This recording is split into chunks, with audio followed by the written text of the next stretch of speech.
11. Observations and applications. Element of moral heroism. Discernment. They were discerning and saw precisely what was wrong with eating the prescribed food. Where did they learn it? Parent schooling and training from home. Deuteronomy 6, 9. Resistance to evil. Distance from critical observation or their distance from home did not weaken their resolve to keep themselves distant from evil. See Matthew 10:26-28, James 4:7. The resistance to evil is a testimony of the homes they came from. It was developed in their early childhood years in godly homes. Children do not naturally resist evil, rather they embrace it. They must be taught to hate evil. See Hebrews 12:9-13, Proverbs 3:11-12, 13:24. Compare Eli's sons, 1 Samuel 2:12-30. These four teenagers were obviously well trained. Power to voice disagreement. Youth is often an age of conformity. This incident gives strong evidence of special grace in the lives of these four. Physical courage. The prince of the eunuchs was right. His head, as well as theirs, could have been in danger. Daniel 2:5. The lion's den, the fiery furnace. Perseverance. When no help came via the chief eunuch, Daniel tried to steward. Determination. His purpose are the very center of his being, not a shallow purpose. Our most important stewardship is over our own heart. Meekness.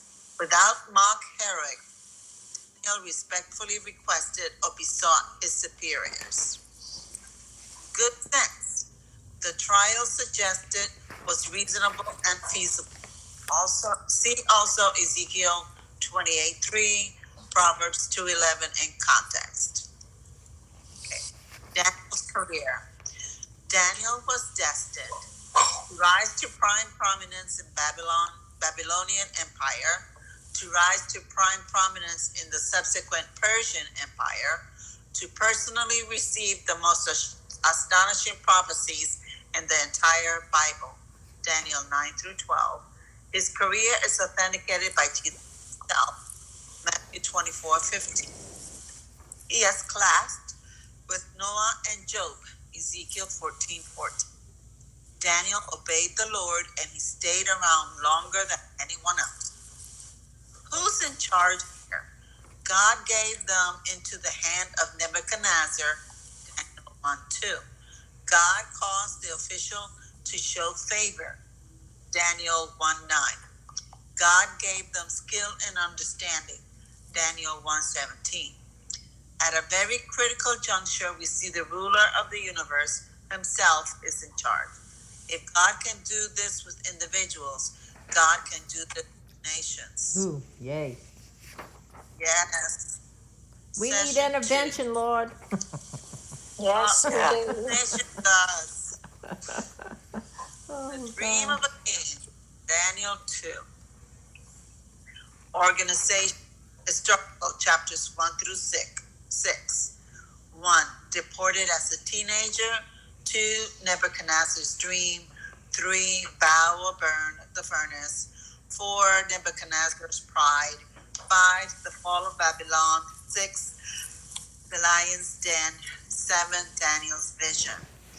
Nebuchadnezzar's dream. Daniel 2:1-2.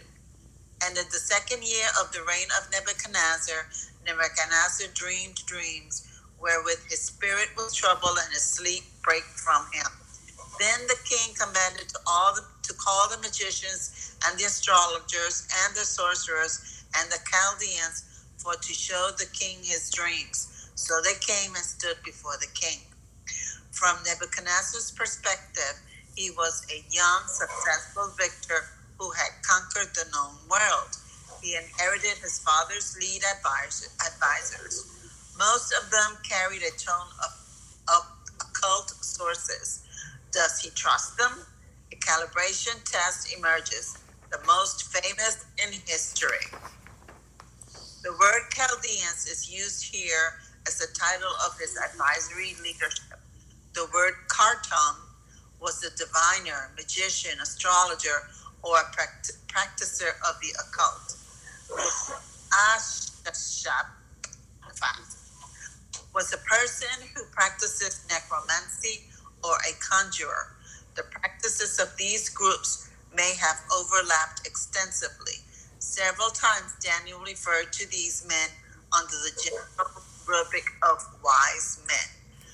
Daniel 2:12 through 14, 18, 24, 48, 4, 6, 18, 5, 7 through 8, 15. Daniel 2, 3 to 4.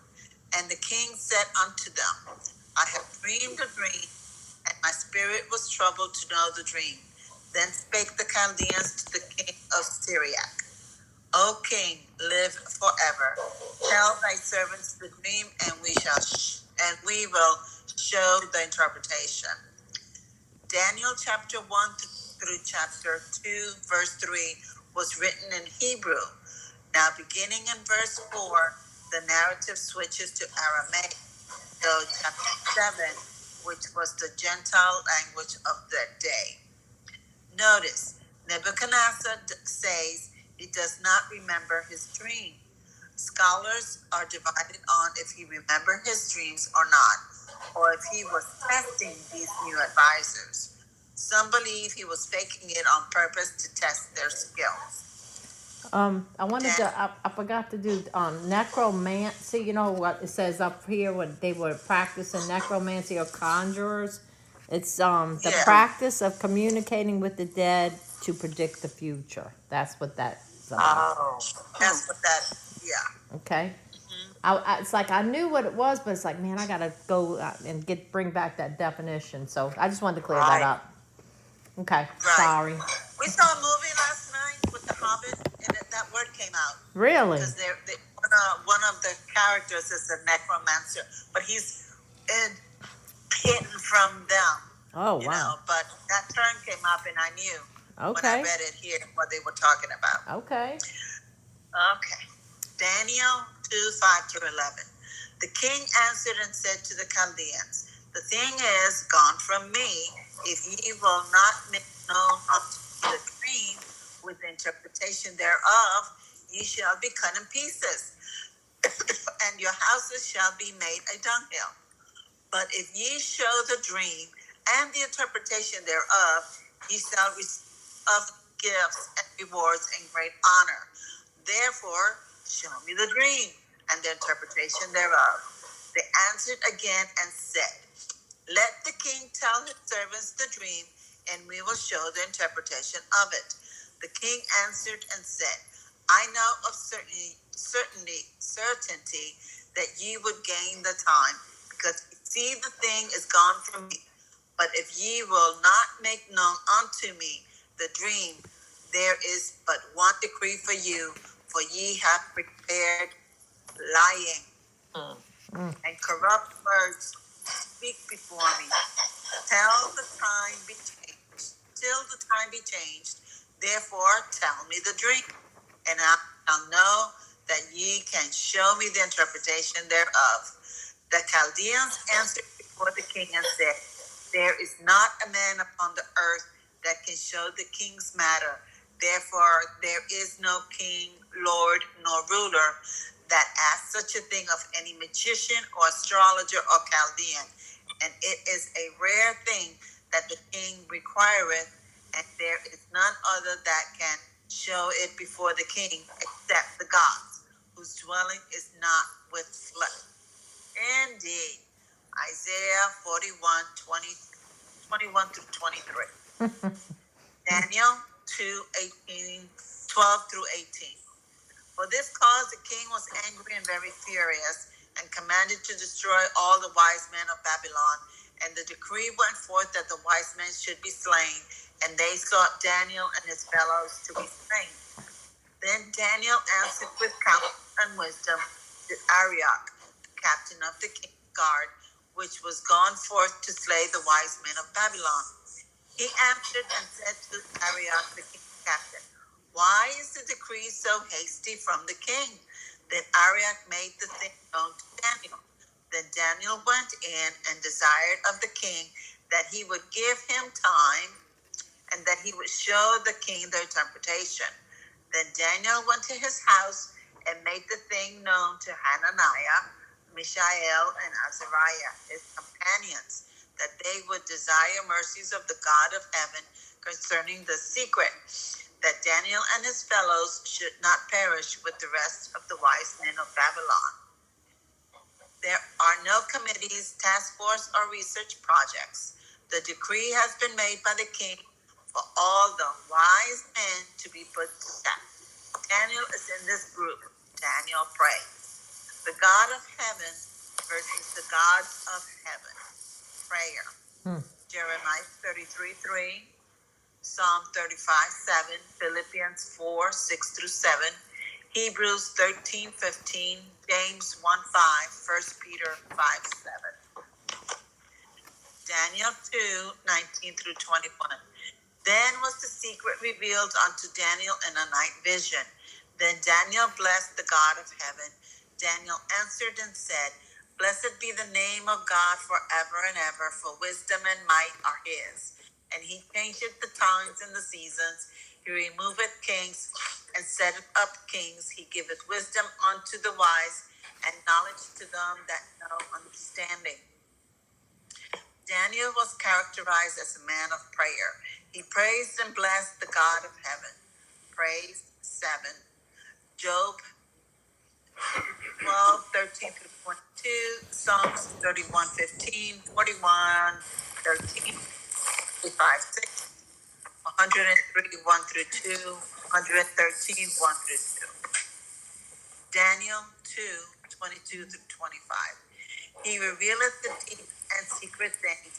He knoweth what is in the darkness, and the light dwelleth with him. I thank thee and praise thee, O thou God of my fathers, who has given me wisdom and might, and has made known unto me now what we desired of thee. For thou hast now made known unto us the king's matter. Therefore Daniel went in unto Arioch, whom the king had ordained to destroy the wise men of Babylon. He went and said thus unto him, Destroy not the wise men of Babylon. Bring me in before the king, and I will show unto the king. Then Arioch brought in Daniel before the king and said thus unto him, I have found a man of the captives of Judah that will make known unto the king the interpretation. Typical bureaucratic humility as Daniel goes to Arioch, yet here Arioch is taking credit. Oh, that's not right. He says, I found him. Yeah, like he's gonna save his skin from the king. Yeah. He needed to get Daniel an 2, attaboy. right. 2:26 through 28. The king answered and said to Daniel, whose name was Belshazzar, Art thou able to make known unto me the dream which I have seen and the interpretation thereof? Daniel answered in the presence of the king and said, The secret which the king hath demanded cannot the wise men, the astrologers, the magicians, the soothsayers show unto the king. But there is a God in heaven that revealeth secrets and maketh known to the king Nebuchadnezzar what shall be in the latter days. They dream, and the visions of thy head upon thy bed are these. Notice how Daniel answers the king's questions. He gives credit to God, not himself. The latter days is already revealing to the king the purpose of the dream is about the future. Latter days is also used Old Testament, Messianic age, Hosea 3:5, Isaiah 2:2, Micah 4:1, Israel, Genesis 49:1, Numbers 24:14, Deuteronomy 4:30, 31:29. Second coming, Jeremiah 48:47, 49:39, 23:20, 30:24. May God, Ezekiel 38:16. New Testament, Acts 2:17 through 21, Joel 2:28 through 32, last days. John 6:39, 40, 44, 54, 7:37, 11:24, 12:48, 2 Timothy 3:1, Hebrews 1:2, James 5:3, 2 Peter 3:3, last time. 1 Peter 1:5, 20, 1 John 2:18, Jude 18. Daniel 2:29 through 33. As for thee, O king, thy thoughts came into thy mind upon thy bed, what should come to pass hereafter, and he that revealeth secrets maketh known to thee what shall come to pass. But as for me, this secret is not revealed to me for any wisdom that I have more than any living, but for their sakes that shall make known the interpretation to the king, and that thou mightest know the thoughts of thy heart.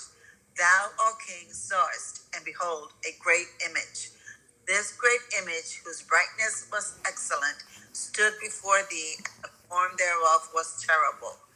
The image's head was of fine gold, his breast and his arms of silver, his belly and his thighs of brass, his legs of iron, his feet part of iron and part of clay.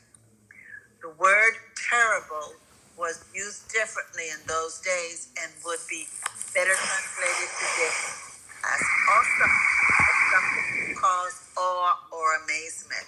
Because the statue that he dreamed about was so huge, maybe that's why they said terrible. Yeah, probably so. Times of the Gentiles. Luke 21:24, Hosea 3:4-5, versus fullness of Gentiles. Luke 19:42 until Romans 11:25. James's summary, Acts 15:13-17. Amos 9:11-12. The image he describes is a man standing, and he is made of different metals. These metals have specific gravity, but they also increase in strength. Specific gravity: gold 19.5, silver 10.5, bronze 8, iron 5, iron plus clay 1.2. Daniel 2, Babylon, Persia, Greece. Daniel 7, winged lion, bear, leopard. Oh, there's one. Okay, so Daniel 2 is Babylon, Persia, Greece, iron, clay. Daniel 7, winged lion is bear, leopard, terrible beast, 10 heads. Okay. Daniel 2:34-39. Thou sawest till that a stone was cut out without hands, which smote the image upon his feet that were of iron and clay, and brake them to pieces. Then was the iron, the clay, the brass, the silver, and the gold broken to pieces together, and became like the shaft of the summer threshing floors, and the wind carried them away, that no place was found for them. And the stone that smote the image became a great mountain and filled the whole earth. This is the dream, and we will tell the interpretation thereof before the king. Thou, O king, art a king of kings, for the God of heaven hath given thee a kingdom, power and strength and glory.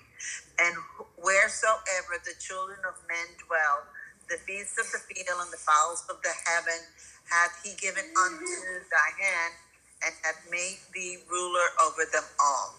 Thou art this head of gold. After thee shall arise another kingdom inferior to thee, and another third kingdom of brass, which shall bear rule over all the earth. The metallic image is a timeline of 4 empires before God establishes his own. 4 plus 1, Rome in 2 phases. Gold, Babylon 606 BC to 539 BC. Silver, Persia 539 BC to 332 BC. Brass, Greece 332 BC to 68 BC. Iron, Rome, phase 1. 68 BC to question, iron and clay, Rome, phase 2. So could it be where it still could be phase 1? I guess. I guess we are, because we don't have a Wow. phase 2 yet, so, No? okay. Scripture refers to these empires in advance. Babylon, city of gold, Isaiah 14:4, fall to Persians, Daniel 5:28, 31, 6:28, 8:20. 70 years fulfilled, 2 Chronicles 36:20 through 21, succeeded by Greece, Daniel 8:21, 11:2. Daniel 2:4. And the fourth kingdom shall be strong as iron, for as much as iron breaketh in pieces and subdueth all things, and as iron that breaketh all these, shall it break in pieces and bruise. The Roman Empire, the fourth kingdom, Daniel 7:7, 9:26, was divided into pieces. The divided elements recombined in Daniel 2:42 through 48. Daniel 2:41. And whereas thou sawest the feet and toes, part of potter's clay and part of iron, the kingdom shall be divided. But there shall be in it of the strength of the iron, for as much as thou sawest the iron mixed with miry clay. This kingdom is recollected, but mixed with hyssop, clay, brittle pottery fragments. Clay, oftentimes in scripture, refers to people. Job Like a mixture and of them. mixture of people. Yeah, that's That pretty sounds cool. like America, huh? It does. Mixture of It people. does. Job 13:12, 33:6, Isaiah 29:16, 45:9, 64:8, Jeremiah 18:4 through 6, Romans 9 through 21. 9:21. Daniel 2:42 to 43. And as the toes of the feet were part of iron and part of clay, so the kingdom shall be partly strong and partly broken. And whereas thou sawest iron mixed with miry clay, they shall mingle themselves with the seed of men, but they shall not cleave one to another, even as iron is not mixed with clay. They talk about Nephilim again. Yeah. Wow. It's like I know. It's like how many times have you read that? And now that they bring it out, I'm like, oh man, they talking about the Nephilim again. Because that's the fallen angels and how they were going and mingling with men. Right. Wow. They're for the seed of men. Yep. Miry clay is clay made from mire dust. Dust is usually idiomatic of death in many ways. The context of the dream seems to imply that they constitute a significant political constituency. Could they mean something other than the seed of men? Probably so. Yeah. That's eye opening. Very. That's creepy. Oh God. Are we the feet? Is this nation the feet? I don't know. I don't know. Look, I quit trying to figure out where America fits in all this. Tampering with the human genome, a review of Genesis 6. Here we go. Jesus' strange warning. But as the days of Noah were, so shall also the coming of the Son of Man be. Matthew 24:37. And it came to pass, when men began to multiply on the face of the earth, and daughters were born unto them, that the sons of God saw the daughters of men, that they were fair, and they took them wives, of all which they chose. That's where the giants come in. Yep. Right. That's the Nephilim. Sons of God. The phrase sons of God and Bene Elah and Bene Elohim, and is used in the Old Testament of angels. The term was used to refer to a direct creation of God. Old Testament, Job 1:6, 2 21:38-7. New Testament, Luke 20:36. Book of Enoch, Septuagint 70. The phrase daughters of Adam is Benoth Adam. The daughters of Adam, not just Cain. Adam had daughters. Genesis 5:4. That's where Cain got his wife. The sons of God took of all they chose. Doesn't sound like the girls had much choice in the matter. The sons of God are fallen angels. They just took And them. the Lord said, Took them. yeah, Wow. they just took them. Yes. And not just one, No. all they chose. Took all they chose. So they just grabbed them. Oh, Lord. And the Lord said, my spirit shall not always strive with man, for that he also is flesh, yet his days shall be 120 years. There were giants in the earth in those days, and also after that, when the sons of God came unto the daughters of men, and they bare children to them, the same became mighty men, which were of old, men of renown. Genesis 6:34. The Nephilim, the fallen ones. Nephal, to fall, to cast down, to fall away. Ha-Biborim, the mighty ones. Septuagint, Greek 70. Giants. Oh, that's the Spanish. Gigantes, giants. Gigas, the earthborn. The word Geneges is the same word used in Greek mythology for titans, creatures emerging from interbreeding of the Greek gods with human beings. Genia means breed or kind. The English words genes and genetics come from the same root. Interesting. These are the generations of Noah. Noah was a just man and perfect in generations, and Noah walked with God. Genesis 6:9. The word perfect in the Hebrew is tamim and means without blemish, sound, healthful, without spot, unimpaired. The above verse speaks of Noah's genealogy, which was unimpaired by these fallen angels. Satan was trying to corrupt the human genome by introducing this corruption to prevent Messiah. He sure did. Wow. Yeah. New Testament confirmations.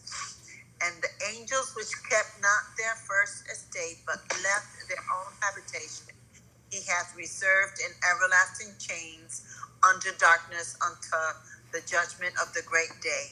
Even as Sodom and Gomorrah and the cities about them in like manner, giving themselves over to fornication and going after strange flesh, are set forth as an example, suffering the vengeance of eternal fire. Jude 6:7. For in this we groan, earnestly desiring to be clothed upon with our house, which is from heaven. 2 Corinthians 5:2. The word habitation is oiketerion and is only used twice in the New Testament. Jude 6, 2 Corinthians 5. For if God spared not the angels that sinned, but cast them down to Tartarus, and delivered them into the chains of darkness, to be reserved unto judgment, and spared not the old world, but saved Noah. 2 Peter 2:4-5. Tartarus. Tartarus is the Greek term for the dark abode of woe, the pit of darkness in the unseen world. In Homer's Iliad, it's described this as far below Hades as the earth is below heaven. Two views. The commonly taught view in seminaries is the lines of Seth view, and it's emerged in the 5th century, which has no scriptural support. The fallen angel view was the view of the ancient Hebrew scholars and also the view of the early church. It was confirmed in the New Testament. Jude 6, 7, 2 Peter 2, 4 through 5, and it prevails among conservative scholarship today. Ancient legends: Sumer, Assyria, Egypt, Maya, Gilgamesh, Persia, Greece, India, Bolivia. Oh, that's where they were. Summers in Persia, Assyria's Greece, Egypt, India, Incas, Bolivia, Mayan, South Sea Islands, Gilgamesh, Sioux, India. Oh, Okay. that makes no sense to me. I Let's guess the because old that's world where and all the the new legends world. come. I guess where the legends come in. I guess they Right. all kind of mimic the same thing, just a little different variants. Right.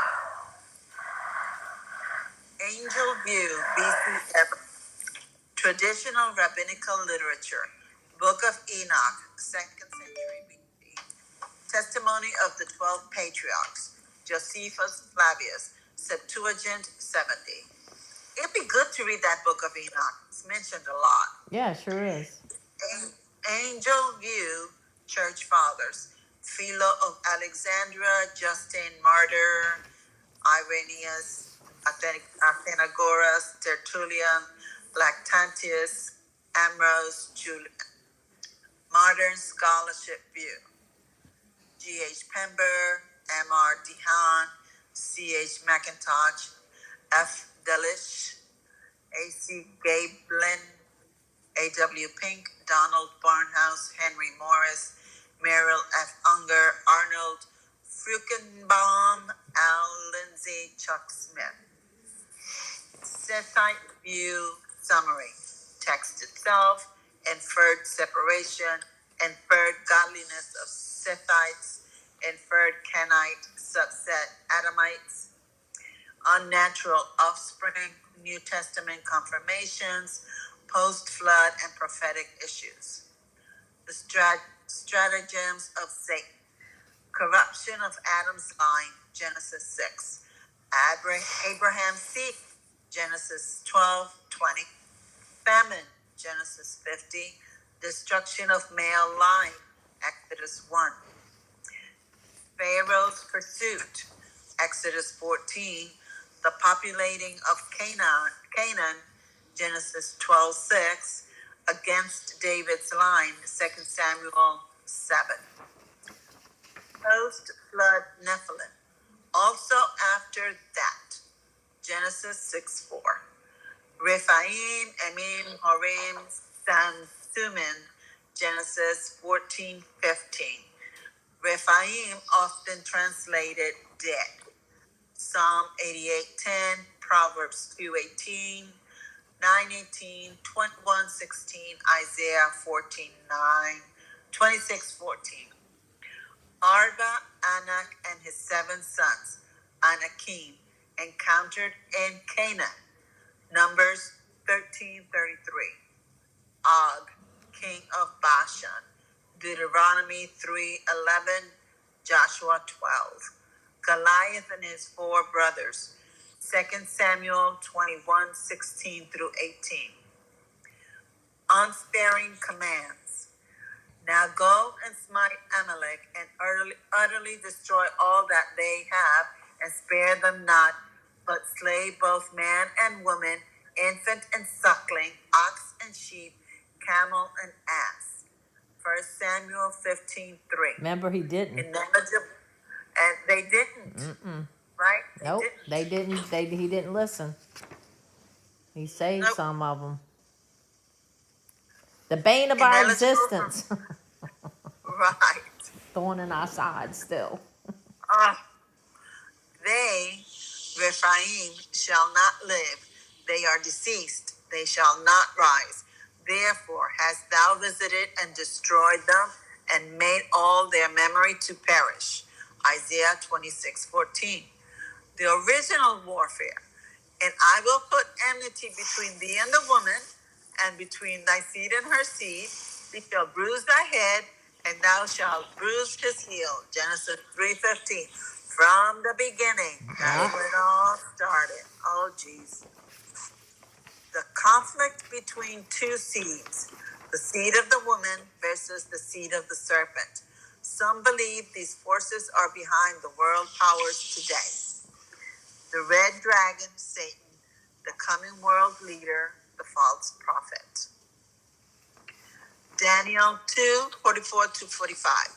And in the days of these kings shall the God of heaven set up a kingdom which shall never be destroyed, and the kingdom shall not be left to other people, but it shall break in pieces and consume all these kingdoms, and it shall stand forever. For as much as thou sawest that the stone was cut out of the mountain without hands, and that it brake in pieces the iron, the brass, the clay, the silver, and the gold, the great God hath made known to the king what shall come to pass hereafter, and the dream is certain, and the interpretation thereof sure. Research your Bible to see how many times a stone or rock is used as an idiom for Jesus Christ. Here, the stone cut without hands is a supernatural stone. Exodus 17:3-6, 33:22, Psalm 118:22, Isaiah 8:14, 28:16, Zechariah 3:9, cross-reference Revelation 5:6, Matthew 21:43-44, Acts 4:11, Romans 9:33, 1 Corinthians 10:4, 1 Peter 2:4-8. It broke in pieces. Psalms 2:9, 110:5, Revelation 2:6-9, pertaining to all three, Iraq, Iran, and Greece. The mountain, Isaiah 2:2-9-6, Luke 1:32-33, Revelation 17:9-11. The pre-millennial view. The stone will become a mountain suddenly, not gradually. Christianity did not suddenly fill the whole earth at Christ's first advent. Though Christ came in the days of the Roman Empire, he did not destroy it. During Christ's time on earth, the Roman Empire did not have 10 kings at once. Yet Nebuchadnezzar's statue suggests that when Christ comes to establish his kingdom, 10 rulers will be in existence and will be destroyed by him. Okay. Though Christ is now the chief cornerstone to the church, Ephesians 2:20, and a stone that causes unbelievers to stumble, 1 Peter 2:8, he is not yet a smiting stone as he will be when he comes again. The stone, Messiah, will crush and end all the kingdoms of the world, but the church has not and will not conquer the world's kingdoms. The church is not a kingdom with a political realm, but the future millennium will be. There you go. There you it go. is, yeah. Yep. Thus, Nebuchadnezzar's dream clearly teaches premillennialism, that Christ will return to earth to establish his rule on the earth, thereby subduing all nations. The church is not that kingdom. Wow. That's Okay. powerful. I learned a lot here. Wow. Are we done? Is it 8 o'clock? Yeah, but let's finish just the end of this, and then we'll start on page 28 next time. Okay, cool. Daniel 2:46-49. Then the king Nebuchadnezzar fell upon his face and worshipped Daniel and commanded that they should offer an oblation and sweet odors unto him. The king answered unto Daniel and said, of a truth it is that your God is a God of gods and a Lord of kings and a revealer of secrets, seeing thou couldst reveal the secret. Then the king made Daniel a great man and gave him many gifts and made him ruler over the whole province of Babylon and the chief of the governors over all the wise men of Babylon. Then Daniel requested of the king that he set Shadrach, Meshach, and Abednego over the affairs of the province of Babylon, but Daniel sat in the gate of the king. I guess he stayed with the king. Yeah, remember the one who sat at the gate, they was very powerful. So he had a lot of power. All right. Well, then that's where we'll start next week. We'll start on page 28. Let me get my. Oh, Yolanda, your reading was wonderful. It was all You said a lot of fabuloso. I'm glad you read because I got tired of listening. Wow. Just listening. That was wonderful. That's so funny. It did have quite a few words. Millennialism. Now I can say it. Let me see what's. Millennialism. Okay. Let's see. Page 28 is nothing. So we start on session 3. We're gonna go right to session 3. Bow or burn, Okay. Daniel 3. So we finished 2. Awesome. The whole session, yeah. That was Right. good. Whoo-wee. This is. Go get you something to drink, little girl. Yeah, I mean, get you some good fresh water or something. Thank Love you. y'all. Love you, love you, love you. All right, y'all. Well, I'll see y'all next week. Yeah, Vanessa should be wait. back. Have a blessed week. Y'all too. Love Have you a all. nice week. Good Love night. you. Bye, Thank you. Good night. Bye.